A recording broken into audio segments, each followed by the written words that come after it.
बोकारो में आजसू पार्टी के मिलन समारोह में सैकड़ों लोगों ने थामा पार्टी का दामन।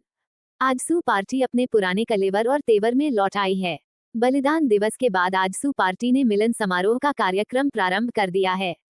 आजसू पार्टी के मिलन समारोह का आयोजन बोकारो के टाउन हॉल में किया गया।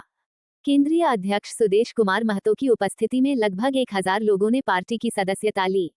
इस अवसर पर पार्टी के गिरिडीह सांसद चंद्र प्रकाश चौधरी, हजारीबाग के सांसद प्रत्याशी संजय मेहता, मांडू के विधायक तिवारी महतो, गोमिया के पूर्व विधायक लंबोदर महतो ने भी नए जुड़ने वाले सदस्यों को पार्टी की सदस्यता दिलाई। केंद्रीय अध्यक्ष सुदेश कुमार महतो ने कहा कि झारखंड की राजनीतिक चेतना को सशक्त करना बेहद जरूरी है। संगठनात्मक विस्तार को गति देने के उद्देश्य से आजसू पार्टी द्वारा बोकारो में मिलन समारोह एक संदेश है कि झारखंड की असली आवाज आजसू पार्टी है।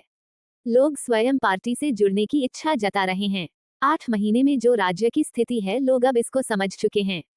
कानून का एक बाल खत्म हो चुका है। हम राज्य को फिर से उसे मुकाम पर लाना चाहते हैं जिसमें कि राज्य का सम्मान और राज्य में विकास की गति तेज हो सके।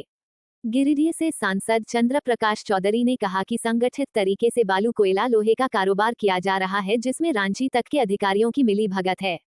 विकास का काम बिल्कुल ठप हो गया है। रोड की स्थिति खराब है। मनरेगा के मजदूरों को मजदूरी नहीं मिल रही है और आवास का निर्माण नहीं हो रहा। उन्होंने कहा कि जितना पैसा भारत सरकार ने राज्य सरकार को दिया उसका आज तक हिसाब नहीं दिया गया। अब झारखंड के चूहे भी शराब के नशे में रह रहे हैं।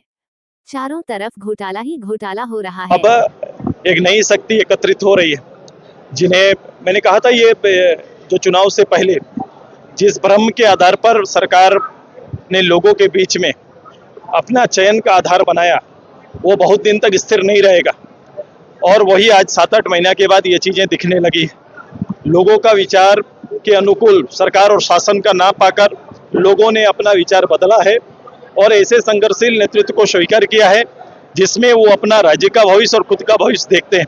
ये सारे लोगों का आज अपनी ओर से स्वागत और आभार है और ये क्रम और सिलसिला सभी जिलावार चलेगा। हम लोग गांव के चौपाल की ओर फिर से आगे बढ़ेंगे, गांव की भावनाओं को भी एकत्रित और संगठित करेंगे।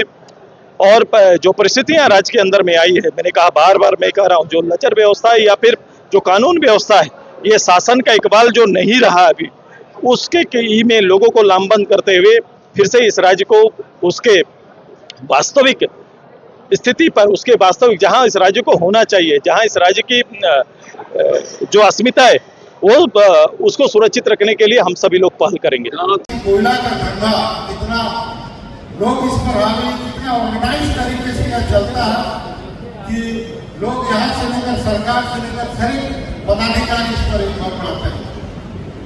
पूरा झारखंड में जो लूट का अड्डा बना हुआ, कोयला हो, लोहा हो, बालू, पत्थर, जहाँ जो भी पूरा सरकार इन्वॉल्व हो गया।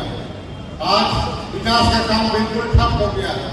रोड जाके देखिए, फंड नहीं, लोगों को मनरेगा के लोगों को भी नहीं मिल रहा, आवास भी नहीं बन रहा, बन पा रहा। और भारत सरकार पर माथा थोपने के सिवा कुछ नहीं कि भारत सरकार सहयोग नहीं कर रहा। तो राज्य सरकार का रवैया जिस प्रकार है, जितना पैसा भारत सरकार के द्वारा राज्य सरकार को दिया गया, आज तक उसका हिसाब तक नहीं मिलता।